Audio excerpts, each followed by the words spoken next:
Well, good morning from a cold and sunny Tábor in the Czech Republic. The party's already started here. The atmosphere is getting moving as we get ready for the under-23 Men's Elite World Cyclo-cross Championship. The crowd is very big, the music's loud.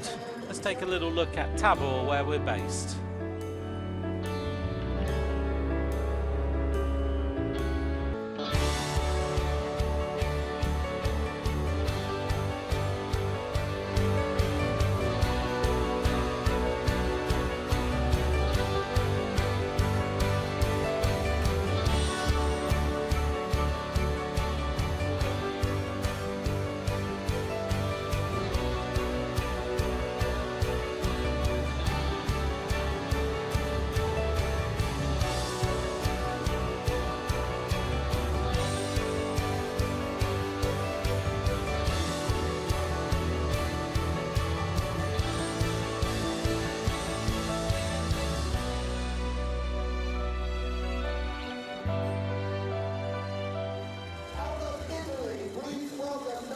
Well, as we look across the circuit, I must admit I've come to like it here over the last couple of days. It's very, very cold, it's snowed, but the atmosphere and the welcome has been very, very warm indeed. We have got the riders getting ready for the under-23 event. Alongside me is Simon Burney. The atmosphere, as you can see, is building. We have got all sorts out on this course today. Simon, this is going to be a pretty special day. Yesterday, the women's race was incredible. There's the guy that we were talking about yesterday during the race. But the final day of the championships, very special. 2 medals to be decided. Yes, and it's going to have to be some day to outplay yesterday. I think we had 2 great races. Junior race won by Simon Andreasen from Denmark. Great race for second in that one. And then the women's race, I think most people are agreeing it's one of the best cyclo-cross races that people have seen. So, yeah, the guys have got a lot to do today to live up to yesterday's action. They certainly have. As you can see, everyone's just getting their faces painted. They're getting the flags put on their faces. Outside our window right now, I don't know if Katie Compton and Sven Nace's sponsors will be too happy, but just to describe it for you, as we look at some atmospheric shots, there's a guy with a Trek frame, a metal one, with a set of straight handlebars, and he's just rattling it like a triangle. Whatever you can find to make a noise. Exactly. Here's the previous winners of the under-23s race. This is the rundown. As you can see, Stenek Stibar was the winner twice in 05 and 06. Lars Boom, Niels Albert, and other big names who have won this under-23 title, which is just lining up now. It is going to be a great day. Here's the course, 3.1 kilometers, no different in terms of layout. But Simon, about 20 minutes ago, you said to me, I've just spent about the last hour talking about tyres. I was listening to other people talking about tyres. I was trying to avoid conversations. But yeah, this morning we've had a cold night. It went down to -3, -4. The mud from yesterday afternoon is frozen. Yeah, we're looking at a GoPro footage here from the course from a couple of days ago in training, but yesterday, last night, the course froze. This morning, the sun's out. It's about 0 degrees, but the sun is quite warm, and it's just starting to make that top layer a little bit greasy. It's probably not going to be as muddy as we saw yesterday afternoon for the women, but by this afternoon for the elite men, it's definitely going to be a consideration. But the problem the under-23s have got is making this tyre choice for an 11 o'clock start. They're all wondering whether to start on an intermediate tread, which people are calling a Griffo tread, or a mud tread. They're not quite sure what to do, and I think what's exacerbated the discussion is what happened to Eli Isabit yesterday in the junior race when he started on a Griffo tread tyre, went in to change onto a Rhino tyre, a mud tyre, didn't have a bike with one available, went back out on a bike with a Griffo Dugas Typhoon on, and slid around for a couple of laps, and yeah, that's evidently what added to his misery during the day, sliding around on the corners. It was only with a lap and a half to go that he got a bike with the tyres on that he wanted, and I think that's the discussion last night about that has carried on into this morning with the similar weather conditions for these under-23s. It's really difficult, isn't it, I guess, for the pit crews? What do they have down there in terms of a tyre selection? Do they normally have variations, or do they just have what the riders asked for? Well, a bit of both. You know, a good mechanic will preempt what a rider needs, but it's a rider's responsibility really to make a decision about what he's going to use. He's the one that's done the laps. He's the one that's looking at the weather forecast. He'll take advice from a lot of people, coaches, team managers, and mechanics. But the mechanics, you know, I think definitely made a mistake there, not having an option available for him. He made the decision to go out on the tyres he started on. He made a decision that it was too slippery and go and change, but yeah, the equipment that he wanted wasn't available, and then a mechanic had to scurry back to a camper van outside the course to find the tyres with the tread on that he needed. Well, we go out and we talk to the riders and wander around the circuit, and we sometimes have to wait 5-10 minutes to talk to a rider. I was waiting to talk to Pauline Ferrand-Prévot yesterday, and she was having a major discussion about tyre selection for about 5 minutes before she was able to have a chat and tell me what she was thinking about the race. So it's very, very important. But here's the start list on the screen. As you can see, 49 riders taking to the start. 18 nations will be represented in this field. But there are some names that we can pick out for you, the under-23 level that potentially could be winners today. Those of you around the world who are watching and supporting different nations, here's the rundown. You can pick out what rider you're going to try and support. If you're a neutral, we'll try and help you out with who might be the overall winner. But yesterday, Simon, you called the men's junior race. You said that Simon Andreasen was going to be a real favourite for the race because of the conditions and because of his background in mountain biking. This morning, any nuggets of who you think might be the overall winner of this under-23? Well, I think the Belgians had 2 silver medals yesterday, and I think it's about time they climbed onto the top step. So I'm going with Laurens Sweeck. I think it's not an unusual choice from a favourite. I think, you know, with him and teammate Michael Vanthourenhout, one of those two I think is really the strong favourite for the under-23 race this morning. What's happened is that the 2 best under-23 riders from the season have made the choice to race elite this afternoon, Van Aert and Van der Poel, and it's opened the door for a number of the riders that would be battling for that kind of 3rd to 5th. Suddenly they've got an opportunity to stand on the top step. So it's going to be an interesting race. It's a couple of good French guys, Clement Venturini, Fabien Dubé, both on the start and on the front row. The Czechs are quite strong. I think I was very disappointed with the Czechs in the junior race yesterday. They need to make amends today. They've got a couple again. They've got Scala, Tupelik, Nippel that are all in the mix, and it'll be interesting to see if they can upstage the Belgians on home ground. There's Laurens Sweeck, who Simon's highlighted as a possible winner, and alongside him Michael Vanthourenhout as he gets ready. The winner of the World Cup over the last 4 events that they rode this season. Alongside him is Clement Venturini, who's 5th in the World Cup but a junior world champion in 2011. Alongside him, Fabien Dubé, 2nd in that junior world championship in the year that the French absolutely dominated. They took all 3 medals. This is Jakub Scala of the Czech Republic. Katarina Nash had those few technical sliding off yesterday. She had a couple of technical problems along the way. She didn't quite get the medal that she wanted, but now these nations are all lined up and things go a little bit quiet as we get the cavalry charge off the line in just a few moments. So thanks for joining us. If you'd like to tweet us at Simon Burney, at Ant McCrossan, we'll be quite happy to take your tweets today and try and answer your questions as we go through. Piet Wabel, who's a former junior world champion, of course, at Cylco-cross, just pulling the tape away there before the lights go to green and this race gets underway. And here we go.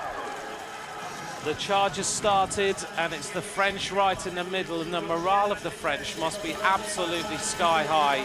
They'll have seen a rainbow band jersey go back to the hotel last night, and that always lifts everyone, as Toon Arts is the first rider round the right-hander at the top of the finishing straight, and he leads downhill. Just being overtaken by one of the French riders, and they are leaving absolutely no caution at all as they go on to the muddy section.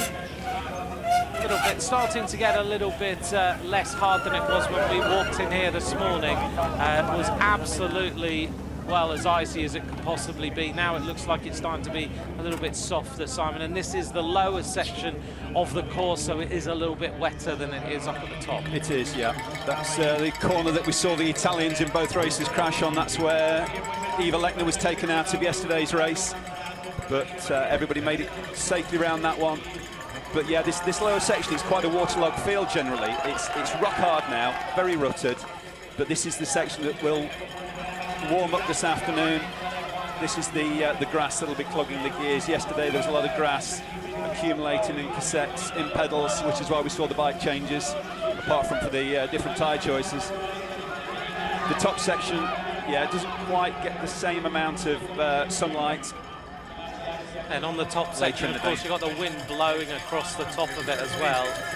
Makes it very, very hard. This morning I was watching the French riders trying to warm up on the course, and they were just sliding all over the place. But now, because we're at just after 11 o'clock, the course itself is starting to be a little bit more rideable. So things are settling down a little bit. This charge has really started, and the rider on the front is the Czech Republic rider. Looks like Jakub Skala is just leading as he went over the top of that little drop-off and downhill. But we'll see how things settle down over the first few minutes. The adrenaline is always rushing at this point. It is Jakub Skala who leads. Stan Godry is up there as well. Stan Godry fourth in Valkenburg as they now get round this little turn and they hit the steps for the first time and go uphill with Skala leading. The crowd is immense today around this area. It's just got bigger and bigger over the last few hours. The women's race yesterday was stunning, and today it's just so noisy all the way around this circuit. It's incredible, isn't it? Yeah, and you can see them coming in across the fields out of the town this morning when we arrived. It's going to be a noisy afternoon. That was Curtis White of the United States of America. We just caught a glimpse of there, wearing number 27.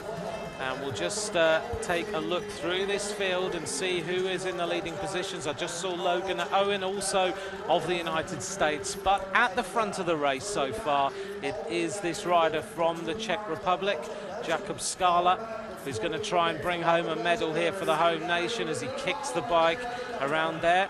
The Czech riders looking much, much better in this race than so far they have done in terms of trying to deliver some medals. But it looks like we're seeing the Dutch riders there in the orange overtaking to try and get the line round the corners and lead as much as possible. But Skala takes the lead, so one Czech Republic rider, two Dutch, another rider from the Czech Republic just behind. A couple of riders going into the pits, and as you described yesterday, if you take the pit line, you have to go in there.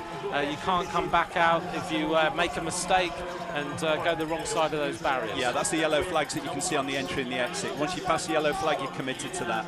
If you have a bike problem or a puncture between the two yellow flags on the course, you can actually turn round, go backwards around the course and go back into the pit. Once you pass that second yellow flag, you can't do that. It's interesting on Eva Lechner. Oh, one of the riders tried to bunny hop. French, yeah, bunny hopping in the middle of a pack, not the smartest move. But the two Belgians that we were talking about there, just about 8th, 9th right now, Swake and Vanthourenhout. Their teammate Toonert was the Belgian that you could see near the front.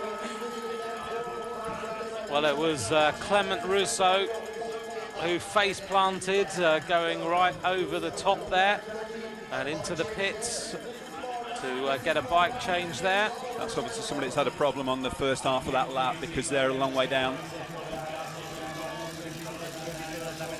As you can see, the pace is pretty hot already.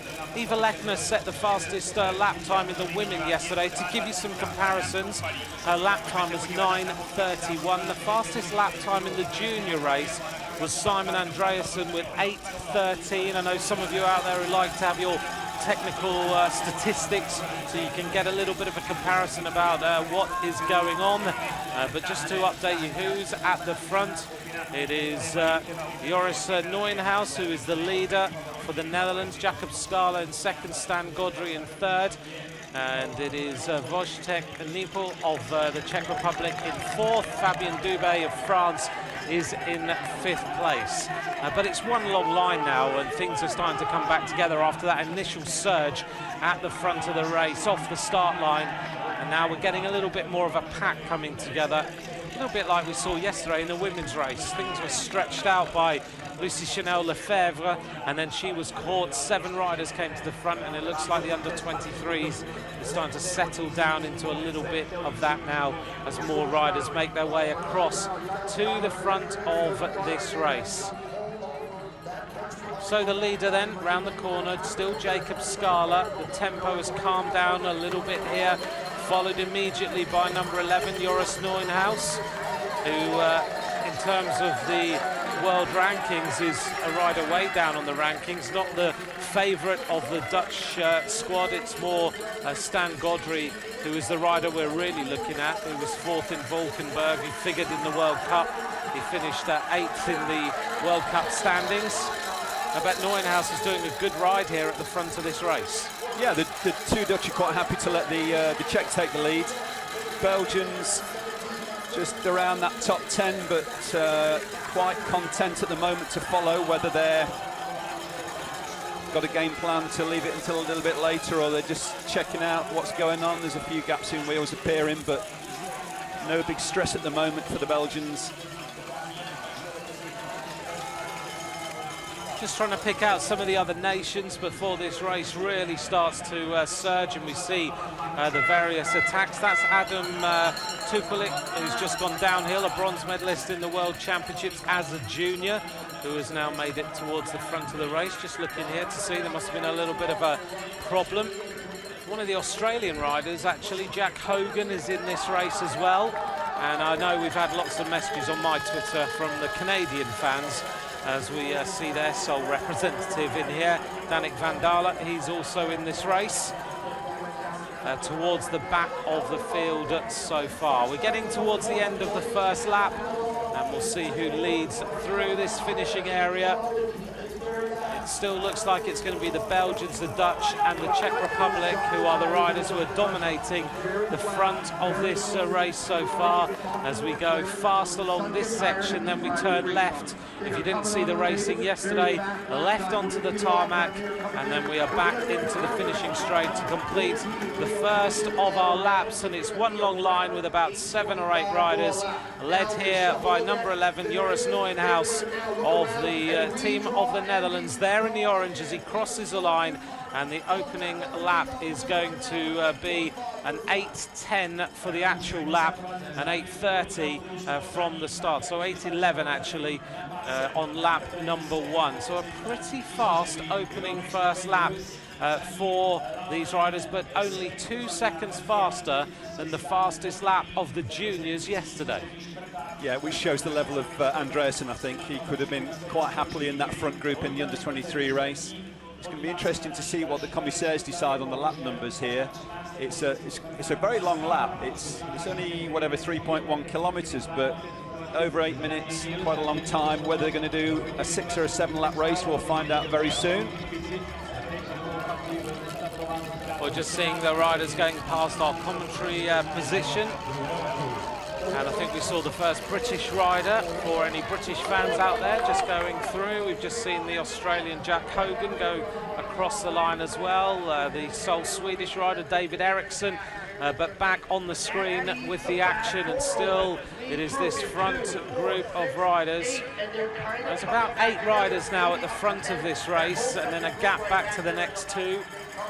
But the pace still being set by Joris Neuenhuis, who may well be trying to set the tempo for his teammate here.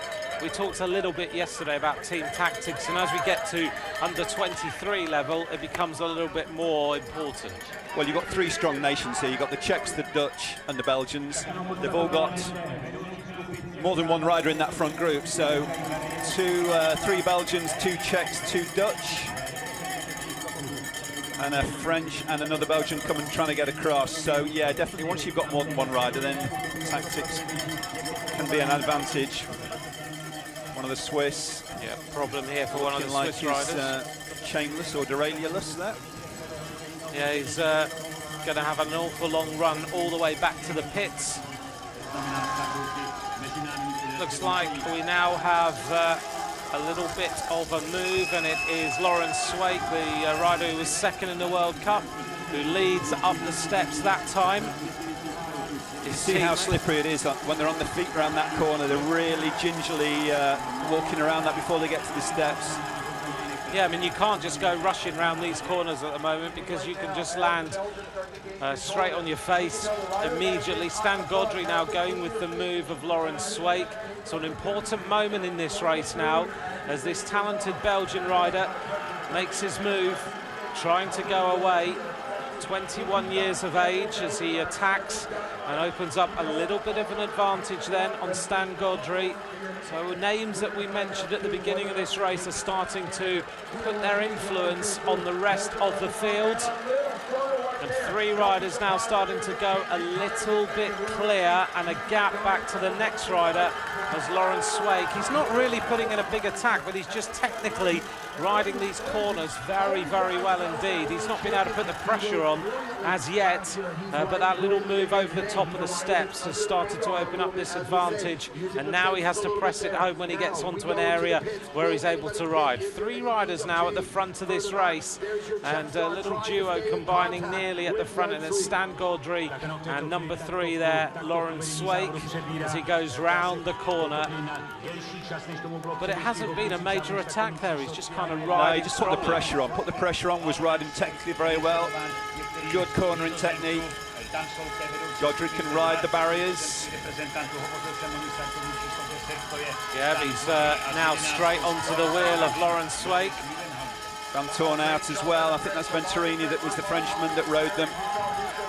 Venturini, a very good rider indeed. 2 times 5th place in races in the World Cup. The Italian is also bunny hopping the planks, and that was the leading rider from Italy, Bertolini, who was 5th in Valkenburg. So it's just nice to see the technique of these under-23 riders, and I'm sure we're going to see more of the elite men this afternoon jumping these planks.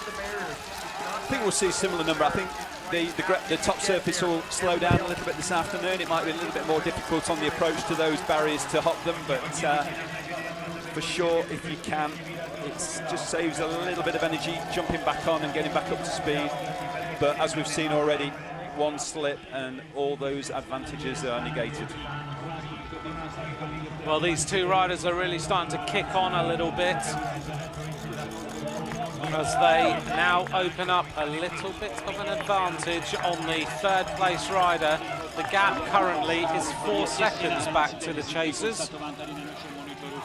So that little move, there we are, one little slip and you hit the deck. Just take the wrong line, and it was one of the Belgian riders who hit the deck there, and that was Toonarts. Toonarts has been riding well, hasn't he? He was 6th in the last 2 World Cups. He seemed to be coming onto some very good form over the last few weeks, since Zolder. Yeah, I think he's that 3rd Belgian, isn't he, behind Vanthourenhout and Swake. Well, if you go back in history, this race was first run in 1996. It was won by Miguel Martinez on that day. On that day, Adrie van der Poel was the elite champion in the first ever running of the under-23. Oops, as we see another rider hit the deck, and it's the leader, Lawrence Swake, who hits the deck going around that corner. And so the advantage now, the initiative taken by Stan Godry. And previous winners of this race include Sven Nys. He won this race 2 years running, in 1997 and also in 1998. Bart Vellens won the race in 99. Kevin Powles was a junior champion, but then he won it in 2004, so he backed things up. And we've seen Stibar win this, Lars Boom, Niels Albert, top names. Another rider who's won the race on 2 occasions, Lars van der Haar, who is looking to try and win the world title in the men's elite this afternoon.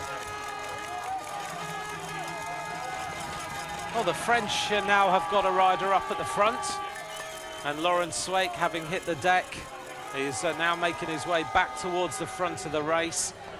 And you look at this and you think, yeah, they just slid off, but it's so hard under this that you hit the deck and it really, really hurts to the ice. It is, it's bone jarring, it's not a nice surface to land on. Certainly isn't.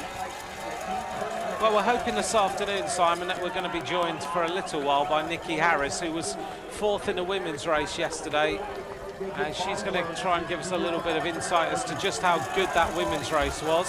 So we'll hopefully look forward to seeing her here and joining us to give us a bit of an insight of the course and what it's like. Meanwhile, it is Stan Godry is still at the front now. And we're seeing the average speed at just under 23 kilometers an hour, being tracked there by Clement Venturini. So the French rider has dealt with the initial cavalry charge and is now near the front of the race in bronze medal position right now as we head back onto the tarmac, and we are close to completing the second lap. The opening lap was an 8:11, and it was one Dutch rider who led across the line on the first lap. It's going to be another Dutch rider who's going to cross the line this time, and Stan Godry now sets the fastest lap time of the race so far with an 8-minute and 9-second lap. However, just behind him, the French rider's been riding so hard that he has actually lapped that time in 8:06 with an average speed of 23 kilometers an hour. So Clement Venturini is the fastest rider on the course right now with an average speed of 23 kilometers an hour, 8 minutes and 6 seconds for the Frenchman, but that lap time for Stan Godry crossing the line 8:09 compared to an 8:11 for an opening lap. So an even faster second lap of this race. Simon, still looking at 7 laps this time? They're seeing 4 to go, so it's a six-lap race. So we're going to probably see a 49-minute race time. Andrei Frischneck just crossed the line in 20th, son of Thomas Frischneck, former Cyclo-cross world champion. Andrew Dillman just behind him, Curtis White, the 2 Americans, 21st, 22nd. Logan Owen, another American, in 16th place at this moment in time. I'm just looking here at Venturini, another rider hitting the deck, another French rider hitting the deck there. I'm not sure who that was. For the Brits, Jack Clarkson is 28th, Nick Barnes 31st, I think. Around about a minute and a half down, which is pretty competitive after 2 laps. Jacob Scala hitting the deck as well. A few riders just finding that one little bit of surface on that corner a little bit too much. The sole Australian rider just crosses the line there and goes out back on the course. Jack Hogan. I know all of you tweet Simon and I and ask us where are my favourite riders. You might be sitting watching, doesn't matter where, but you might be from Canada, you might be from America, you might be from Denmark, and we know that you want to know where your favourite rider is. Right, these 2 riders then are at the front. It's still the leader, Stan Godry. Lawrence Swait goes round the corner and hits the steps. He's coming back, and another Belgian rider also making his way towards the front. Looks like Michael Vanthourenhout is now near the front of the race, as we see for the first time. Jack Clarkson going through the pits, and the French rider here who fell off, really suffering, and that is Clement Rousseau, I think. And it looks like he's going to have to retire, and that just indicates how hard it is when you do hit the deck. Yeah. It's like glass underneath this mud. Well, the French rider now is deciding to try and go on the attack. You can see the flags flying. It's pretty windy across this section. A little bit of a headwind. And then they are going to, oops, as Clement Venturini had to right the bike there. It was almost going to lie flat. Just sliding away from him. 2 Belgians there, both left-handers, both get off on the wrong side. It's the right side for them, the wrong side for the wrong side for you. It makes life interesting in the pits. It actually makes a little bit more space in the pits for them. They'll come in there, mechanic will be on the left-hand side. The pits, as you can see, it gets a little bit busy in there. Those 2 Belgian guys getting bikes on the other side. Well, importantly, I mean, yesterday we saw, just going to Just take a look here, make sure everything is okay. Yeah, that bike just went all over the place. Yesterday, of course, we saw Malik van der Heijden, who dropped his bike in front of the Czech pit and then ran to his mechanic, and you can't do that. And he got disqualified yesterday for doing that. Sharp-eyed commissaire. Unfortunately, what the... another rider going over. Luckily, yeah, Bertolini. Bertolini trying to bunny hop. He did it so well the time before.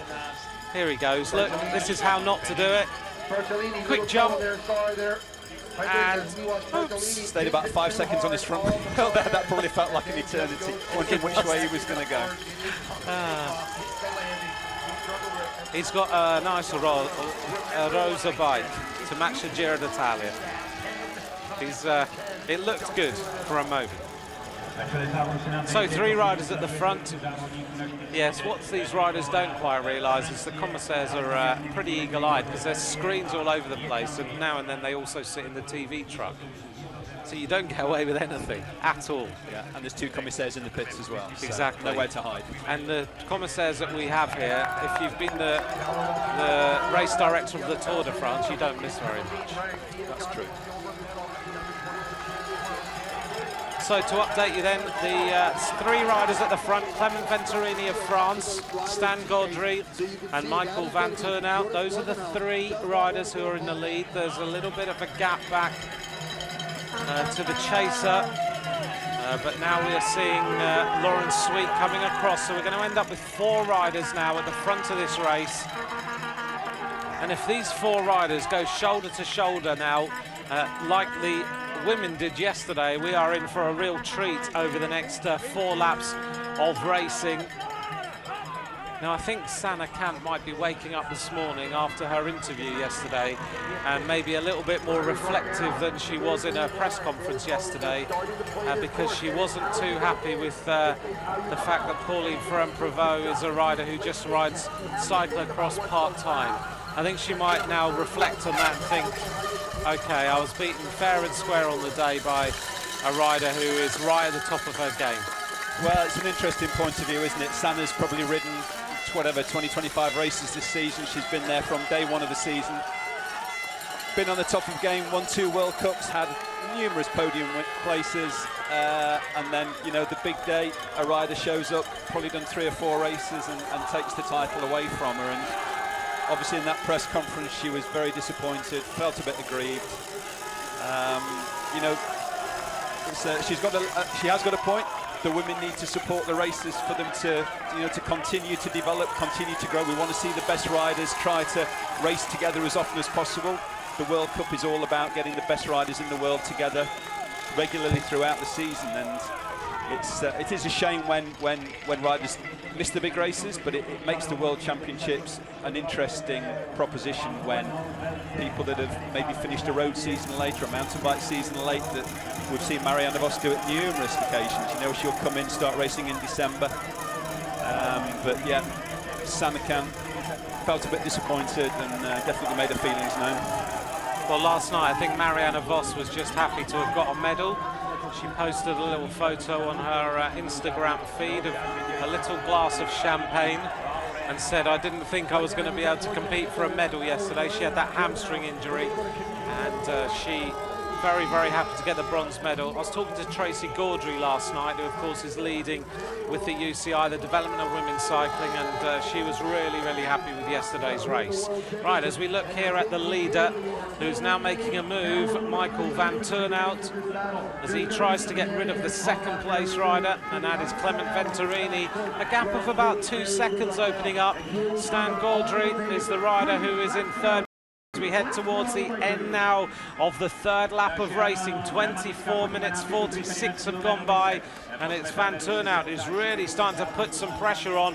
Laurens Sweet's mouth wide open, the gap 3 seconds, and that lap time 8:09 for the leader that time. Still the fastest lap, Clement Venturini with an 8:06 on lap 2, 23 kilometers an hour. And this is the chasing group. They're led by Toon Arts as he goes across the line. And they right now are 23 seconds down as we see Bertolini of Italy crossing the line now, leading number 21, and that is Jakob Scala. And those two riders are taking up 10th and 11th place, and they are 34 and 35 seconds down, respectively, as we see Martin Budding about to cross the line here for the Netherlands.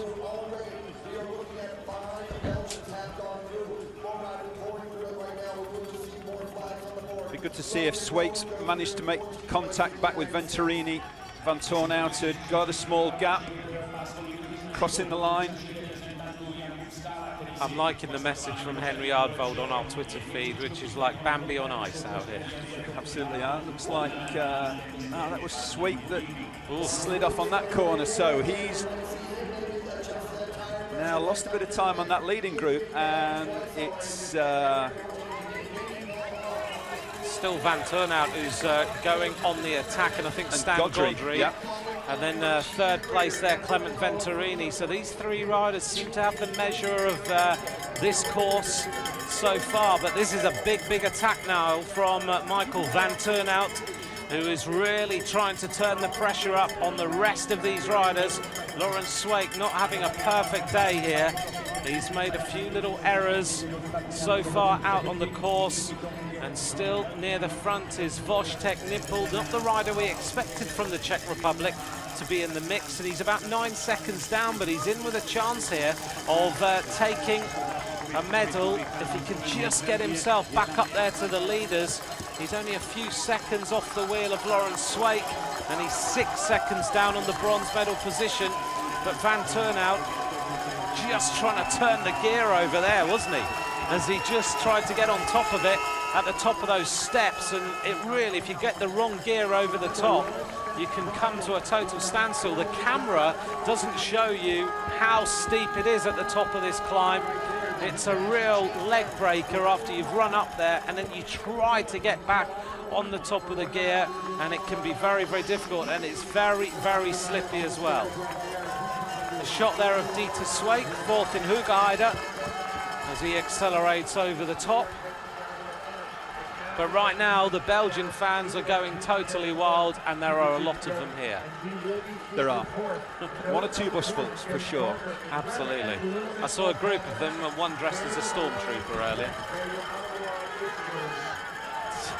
You'll see him out on the course somewhere. Michael Vanthourenhout now is the leader, and this gap is starting to grow. A very impressive performance here from the rider who won the World Cup.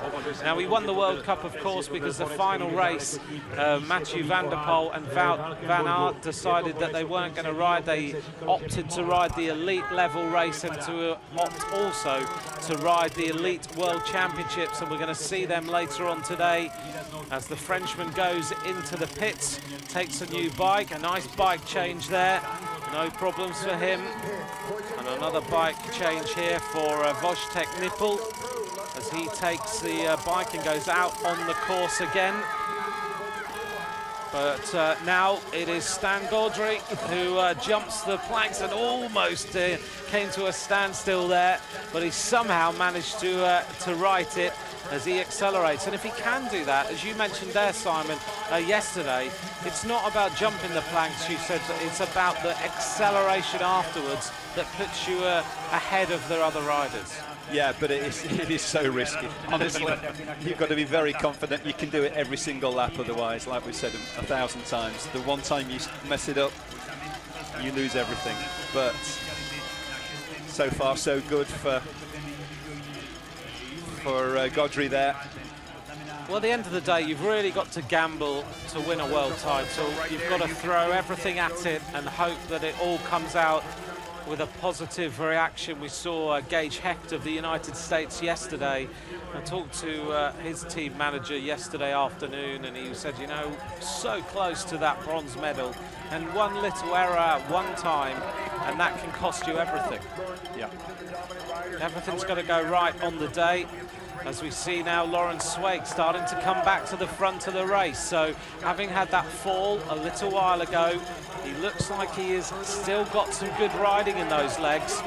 As the rider from the Czech Republic takes the inside line there, Wojtek Nippel, and the crowd on that corner were very happy indeed with the way he did that.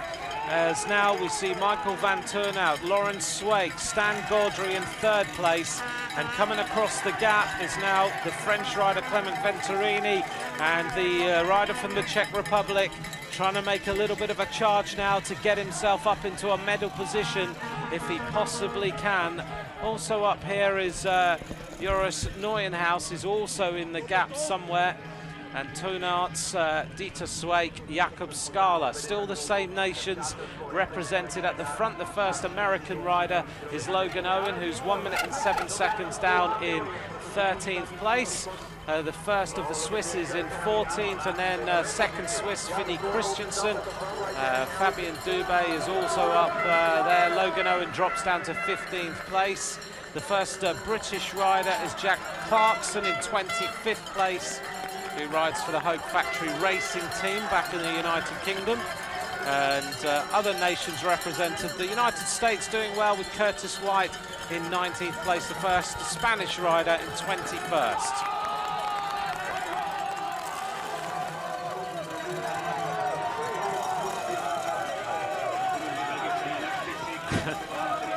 Well, as he rides past the crowd with all the different multicoloured wigs, Michael Vanthourenhout is still the leader of this race. Sweeck making a big effort now, I think, to get across. He's got rid of Gaudry. Try and make contact with his teammate if he can now. Well, if we look through the World Cups over the 4 rounds, we had Valkenburg, Namur, Zolder and Hoogheide. Michael Vanthourenhout won the opening round, then Wout van Aert won in Namur, then we saw Laurens Sweeck win in Zolder, and then he won in Hoogheide. So these are the riders who have dominated the World Cup. We also have the super prestige races in Belgium as well, don't we, during the season? Yes, and there's a third series, the BPOS Bank Trophy as well. So there's 3 big series, 8 rounds in each. Well, 6 rounds in this year's World Cup, but 8 rounds in the Super Prestige and the BPOS Trophy.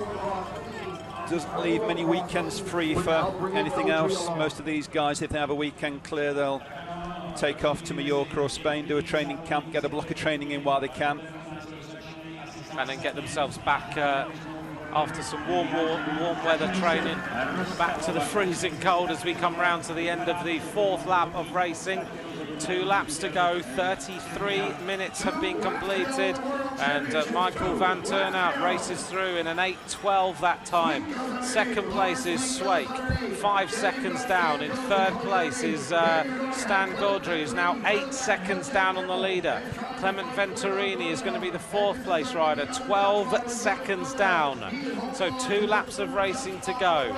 Number 11 there is Joris Neuenhaus as he goes through in 5th place. The first Czech rider, Wojtek Nipel, as he crosses the line in 6th place here. Behind them is Toonarts, wearing number 4, and is in 7th place so far. The Belgian squad dominating the proceedings in the top 10 as Dieter Sweeck also crosses the line there in the top 8. 4 Belgians in the top 8. 2 riders from the Netherlands, 1 from France, 1 from the Czech Republic, as perhaps the favourite rider, Jakob Scala of the Czech Republic, goes across the line, but we haven't seen actually Adam Tupelik for a little while. No, Tupelik was down in the teens a lap ago. Expect better from him, but to his teammates right now. But Vanthourenhout still keeping those few seconds buffer in front of Sweeck. I still think this race has got some things to throw up for us. I think it has. I think Sweeck's not really got rid of Gaudry there. No, Gaudry seems to be riding a pretty steady race so far. He knows the Belgians are strong, and he's just following as much as he possibly can, just trying to stay there in the race, putting himself in with a chance of taking at least one of the medals. He's been riding in the shadow of Mathieu van der Poel all season, really, because Van der Poel has been the dominant force in the Dutch team, having finished 2nd in Namur, he finished 6th in Valkenburg, he finished 3rd in Zolder. but now all focus can be on the other Dutch riders, with Van der Poel going for the elite title later on. We see Vanthourenhout take the steps, and he now has a little bit more daylight. Some tired legs out here now. You can just see that time. The first time we're seeing the riders hit the bottom of the steps, and you can see they're having to really think out where the first step is, make sure the feet get on there safely, they don't slide. He's just letting his bike skate around the corner. Yeah.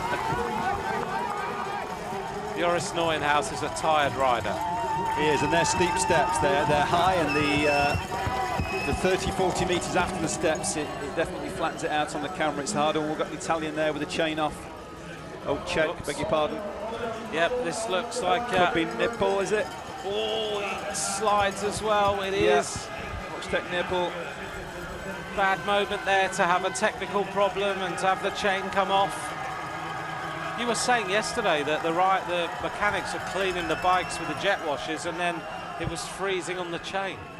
It was, yes. But most of the mechanics now, that they'll clean the bike with the jet washers that are provided, but then they'll re-wash chains with their own mix of antifreeze as well, just to make sure that that doesn't happen. But it was happening more in training when the mechanics weren't around, or it wasn't so important. But during the race, antifreeze sprays are out.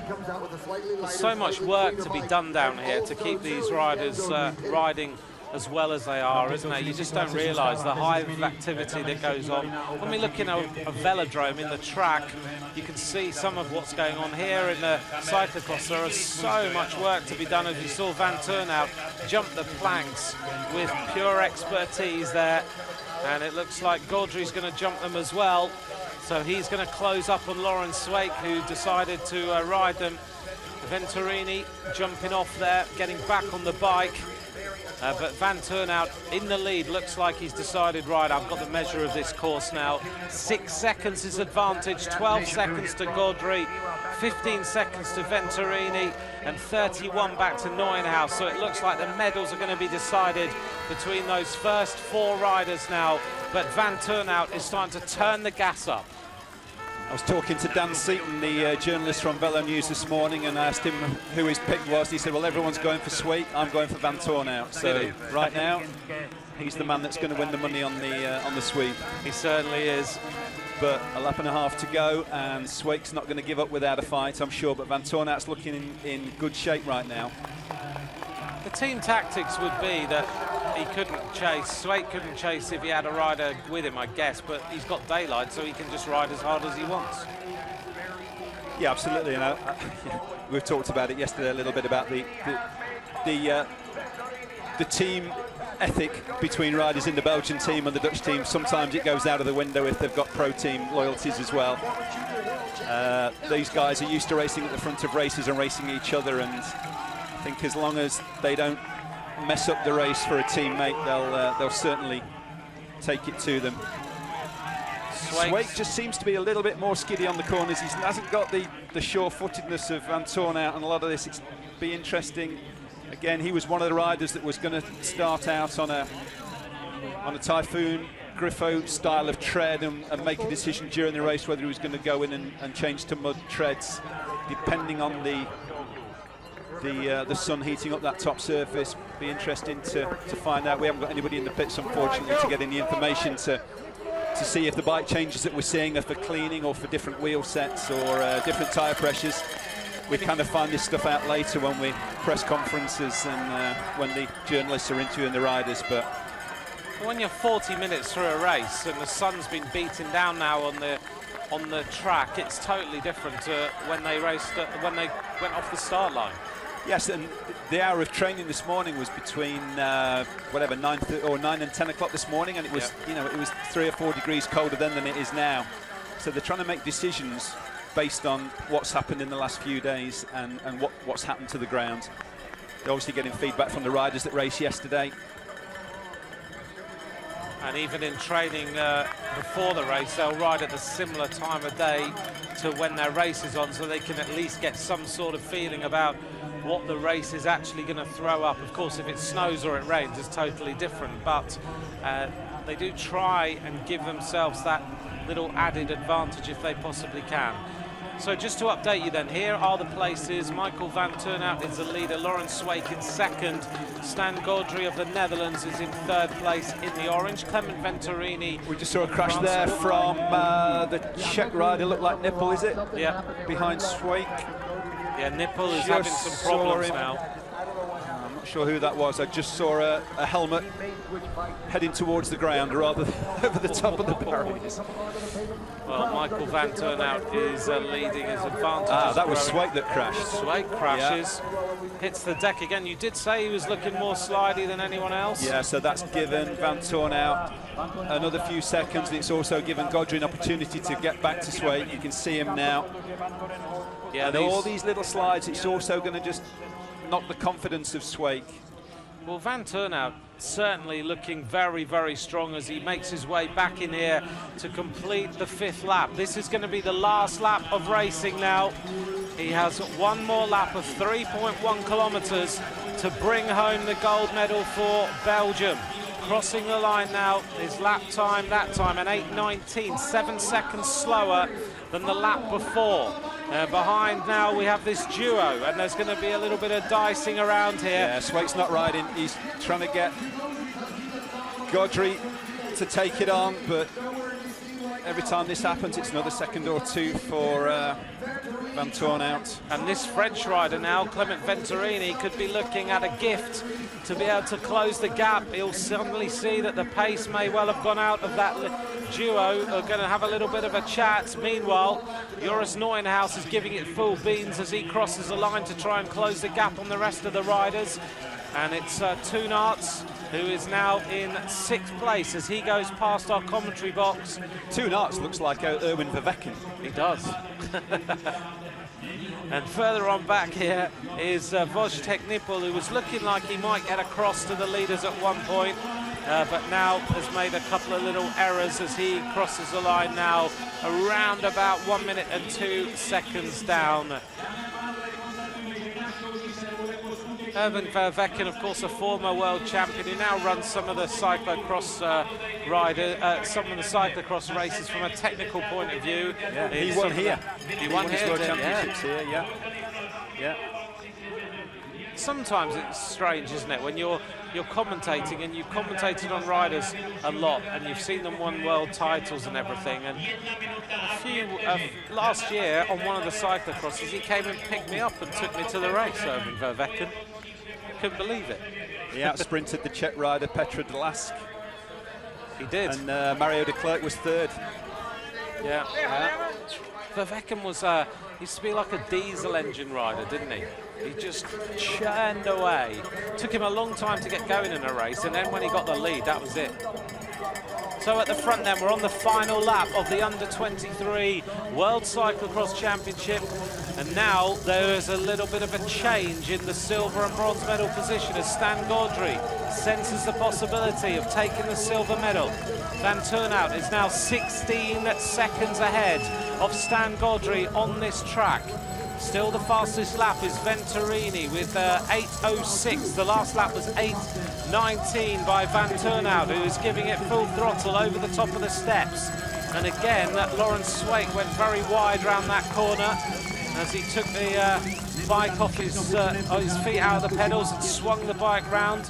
He looks like a rider who's right on his limit right now and is just desperately trying to hold on. But meanwhile, Venturini is thinking, if I can get to these two riders in front, there's a possibility of another French medal in these World Championships. Having seen Pauline Ferrand-Prévot win the world title yesterday for France, and if he can give this some throttle now around these next turns and doesn't make a mistake, Venturini could get there. 9 seconds is his deficit. Sweeck is looking to me like a rider who knows that the jersey's going to his teammate, and he's actually how much of a battle he can prepare to put up for second now. He came into this as the hot favourite.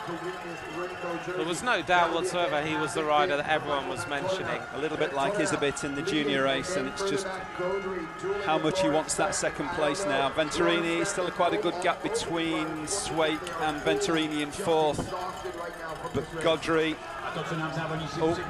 Godry almost facing the wrong way. Makes a mistake, and he lets Lawrence Swake through. All these little errors at the critical moment in this race. And now he goes into the pits. He has to, doesn't he? There could be any problem, and this could give Venturini now a chance of the bronze medal. So here we go, here's the crash. Slides and spins. Almost held it. Left the left foot in, came out. Now he's back on the bike. Here we go, this is your leader. Sorry, that's Lawrence Swake. And he's trying to come back. He's still bunny hops it. Well, he might have made a mistake, but he's still throwing all the risks he can at this to get the medal. Venturini also jumps the planks that time, as he is in fourth place. He's giving this absolutely everything to give himself a chance of being on the podium. Here is the leader. Now going away from us, Vanthourenhout, who has daylight. He doesn't have to go full on, he can just take the corners to his own level. Lawrence Swake now giving this some gas as he goes past the Belgian fans on the left-hand side, and now takes the turn in the silver medal position. In third place is Stan Godry of the Netherlands, but this young rider has ridden a perfect race so far. Vanthourenhout goes round the corner with his teammate in second place. It's looking right now like the Belgians are going to take gold and silver in this under-23 race. So for those that were asking earlier, Michael Vanthourenhout is the brother of Dieter Vanthourenhout and the cousin of Sven Vanthourenhout, but no relation to Klaas Vanthourenhout, who we're going to see later. Thank you. Yeah. I hope you clarify that. I think it's like Smith in England. I was hoping that we'd work that one out in the end. So, Michael Vanthourenhout, his cousin, won the under-23 race, beat Tim Johnson in 99 in Poprad, I think, 98-99 on the ice. But Michael right now is looking like riding with enough confidence to keep the mistakes to a minimum on this last half lap. To about 2 minutes, 2¼ minutes away from the finish. Yep, we're 6 minutes, 10 seconds through this lap, and he's been lapping about 8:19. The last lap was, so he doesn't have too long to go. He's just got to keep the head maintained, keep the focus, not make any mistakes around these corners. Lawrence Swake looks back to see where Stan Godry is. The answer is he's now around about 8 seconds behind and dropping away a little bit. Venturini a further 5 seconds behind Stan Godry as they hit this little rise. It's a tough little kicker, that one. Looks like the medals are pretty close to being decided here. Stan Godry has put up a good fight, but he made that mistake and having to go into the pits to change bikes. Yeah, that just gave him that loss of contact with Swake. Slid off, went in the pits, and just those couple of seconds, and Swake managed to take advantage and open it up a little bit. But yeah, I think Swake has just had a few too many slips and slides to take the title today. Vanthourenhout looks solid out there. Venturini is the rider who's going to be at the moment in 4th place. Another good day for the French riders, performing well. He looks across to see where the 2nd place rider is now. And if he can just keep things together, this gold medal is going to go to Belgium. Michael Vanthourenhout takes the foot out. He's already making his celebrations. He knows he's got the gap that he needed. 17 seconds now the advantage as he looked back there. 22 back to Godry. He goes along this section now and he's going to celebrate all the way. He's going to milk this one for all it's worth. Around the final turn, Michael Vanthourenhout of Belgium is going to high-five everybody. He's going to smile. He sits up, he's got the victory he wanted. It's going to be an emotional day for him. Oh yes, there we go, under 23, world champion of cyclocross, Michael Vanthourenhout takes the gold medal, punches the air, he's all smiles. Laurens Sweeck, second place. It's a 1-2 for Belgium here in Tábor. And in third place is going to be Stan Gaudry of the Netherlands with a great performance. That's your top three. The medals go to Belgium and the Netherlands. Venturini absolutely covered in mud. He's fallen off a few times. He takes fourth place. In fifth place is going to be number 11 here, Joris Neuenhaus. A great performance by that rider, having led the race initially. But Michael Vanthourenhout, the Belgian rider, takes the world title. Toonart is in sixth place, he finishes. And I think our first Czech rider now comes round the corner. Jakub Skala in the top 10, finishes in seventh place.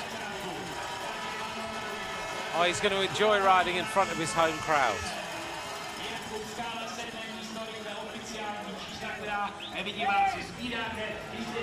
Well, Simon, your summary then of that performance from Vanthourenhout, as we see a sprint for the 8th, 9th and 10th places between Dieter Sweeck, Quinten Hermans and Bertolini of Italy. Yeah, you know, I think we said coming into this race, one of the Belgians was, well, the two Belgians were the hot favourites. It was how it was going to play out on the day. Most people were thinking Sweeck, but Vanthourenhout, he looked good out there. Sweeck, a few too many mistakes, and I think he's going to be disappointed with that. But Vanthourenhout, that one played out to the form book. There's the first American rider to cross the line. That's Logan Owen. And I think Logan is going to be 15th there. 15th place. Yeah. There's Andre Frischnecht, second Swiss behind Lienhardt. And number 44, Felipe Orts of Spain finishing. Kevin Suarez of Spain finishes as well. So we're just bringing you all the riders across the line. Number 27 there is Curtis White, who crosses the line there in 19th place ahead of Finny Carstensen. Another of the riders from the Czech Republic. Big round of applause for this rider, Adam Tupelik. Yep. Not his day today. No, disappointing championship so far for the Czechs. 3 races without anybody even. Well, Katarina Nash yesterday was challenging for the podium, but that wasn't to be. It's going to be left to Martin Biener this afternoon, I think, for any Czech podium possibilities. Well, Martin Biener missed the World Cup last week and came here to train and to get the measure of the course. Yeah, Biener's somebody we don't see on many podiums, but he won the World Cup in Hoogerheide a couple of years ago in the ice and snow, and I think the Czech riders would have relished the idea of a few more degrees colder and a bit more ice and snow on this course. But absolutely. Yeah, Biener's the man for those conditions. Whether it's going to turn out to be a little bit too muddy for him this afternoon, we'll wait and see. Another of the American riders just crossing the line in front of us. Lucas Dubois as well, just crossing the line in 26th there. He's one of the riders that won World Cup, Junior World Cup last year. Yep, finishes 26th for the French. The rest of the places we'll run through. Tobin Ortenblad has just finished for the United States in 28th place. First Brit should be very soon. I think Jack Clarkson is probably around about 29th or 30th. Yeah, Clarkson there in 30th. Nick Barnes a place or two behind. I'm sure he's got his Yorkshire fan club watching at home. Jack Clarkson finishes 30th. Here's the result then. Michael Vanthourenhout, 49 minutes, 55 seconds. Laurens Sweeck in second at 10 seconds. Stan Gaudry in third place, 14 seconds down. There's the makeup of the top 10 for you. Clement Venturini in fourth, 24 seconds down. Here's the count through the top 20 riders. Jack Clarkson, who generally trains with Annie Simpson. And Annie Simpson, the girlfriend of Ian Field. Ian Field, the British rider, will be taken to the men's elite race later on this afternoon.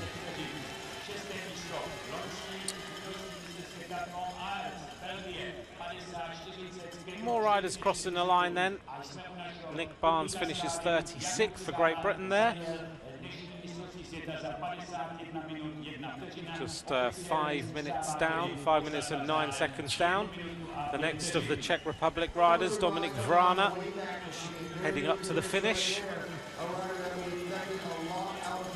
Don't forget, you can tweet Simon and I if you'd like to know anything before the men's elite race. At Simon Burney, at Ant McCrossan is where you can get hold of us today. We'll be out and about talking to the riders ahead of the race. So one of our Japanese riders just finishing, and that was Koei Maeda of Japan. All these riders just trying to get their finishing positions in the world. Ben Sumner of Great Britain just completing the course. Here's some highlights of today's race.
Michael Vanthourenhout then crossing the line as the world champion of the under-23s, beating Lawrence Swake and Stan Gaudry into second and third places. Well, as always, let's hear now from the winner of today's world title, Michael Vanthourenhout of Belgium.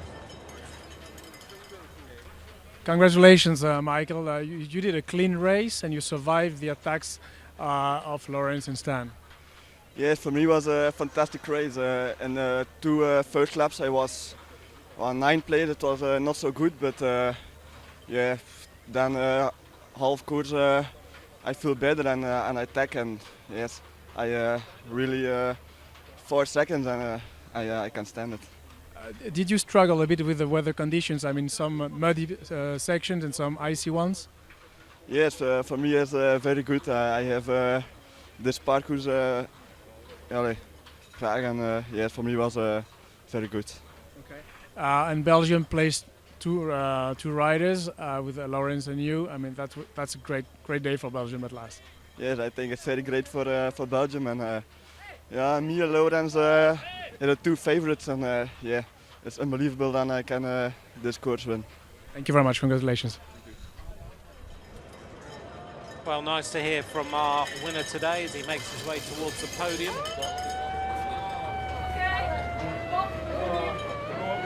Just before the podium presentation, and Simon Pavla just wandered in to have a little update with us. Yeah, Pavla was just talking about her race yesterday. So she was a minute down after the first lap. Lots of crashes, getting held up with other riders' crashes as well. So not the day she was hoping for, but she said it was great racing in front of a home crowd, family and friends out there. So she enjoyed herself, but just not the result she was hoping for. She's got the best hat that we've seen in the commentary position so far anyway. Okay, two first. Here we go then. They're just getting their last little bit of instruction. Kermit's ready to cheer on the Belgian winner, and so's Big Bird. You're just going to see. I just don't get half of this stuff. Fonzie's there as well. Fonzie? Fuzzy Bear. Oh, I can't remember his name. That's bad, isn't it? Definitely wasn't the Fonz. It wasn't the Fonz. No. Here we go. Right, here's the presentation. Let's get serious. Michael Vanthourenhout waiting to be presented with the World Championship bands. Mike Plant there, the American who's the president of the UCI Cyclo-cross Commission, member of the UCI Management Board. T-Sal in the background. He was the rider who rode around the course and gave us a little bit of an insight. He'll be very happy with the performances today. He's just enjoying the atmosphere.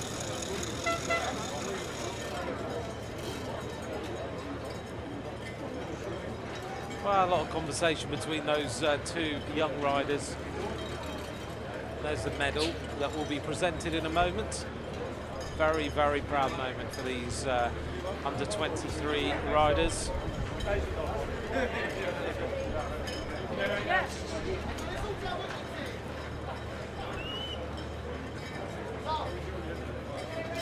Ladies and gentlemen, may we So we're have ready your now for the attention podium for the award presentation ceremony of of the 2015 today's under UCI 23 Cyclo-cross World Championship Cyclo-cross.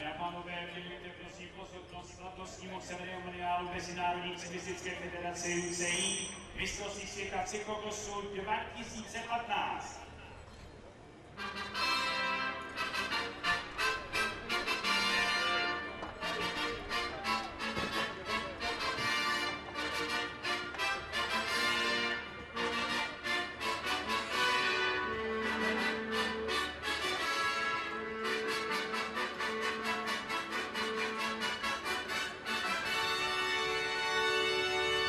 The award ceremony of the 2015 UCI Cyclo-cross World Championships for the category men under 23. Slavnostní vyhlášení pořadí mistrovství světa v cyklokrosu 2015, kategorie muži do 23 let. In third place and winner of the bronze medal, Stan Goldry of the Netherlands. Stan Goldry then takes the bronze medal in this under-23 World Championship today. The bronze and silver medals will be presented by Dr. Mohammed Baghi Azam, Vice President of the UCI. Bronzovou a stříbrnou medaili předá pan doktor Mohammed Baghi Azam, viceprezident Mezinárodní cyklistické unie UCI. In second place and winner of the silver medal, Laurens Zweek of Belgium. Laurens Zweek, the bronze medalist, presented with the silver medal. In first place, the world champion and winner of the gold medal, Michael Vanthourenhout of Belgium. The Belgian victor, the gold medal goes to Michael Vanthourenhout. The rainbow jersey and the gold medal will be presented by Mr. Mike Grant, member of the UCI Management Committee and president And of presented the UCI with the Cyclo-cross World Championship jersey.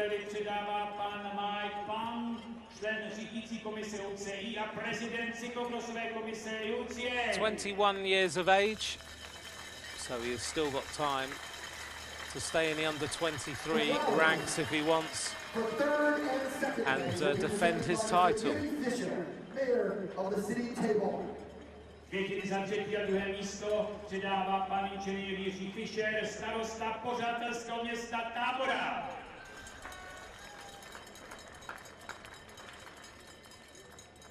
And now for the national anthem of Belgium. By Mr. Vanthourenhout, director of the nuclear power plant Temelín. Květiny pro vítěze předává pan inženýr Bohdan Zromek, ředitel jaderné elektrárny Temelín. Ladies and gentlemen, may we have your attention now for the national anthem of Belgium. Dámy a pánové, nyní žádáme o vaši plnou pozornost, protože zazní státní hymna Belgie na počest vítěze.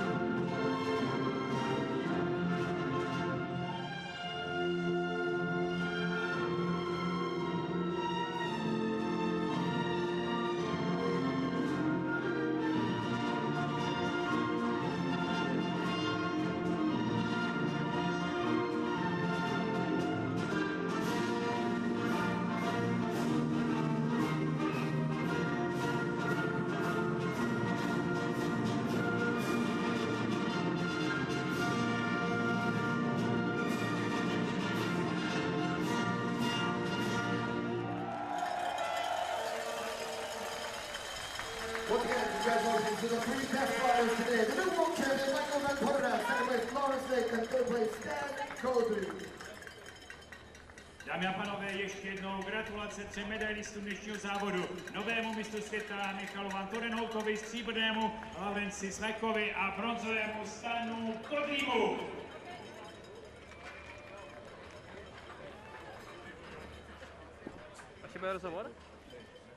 The medal winners then in this under-23 World Cyclo-cross Championship.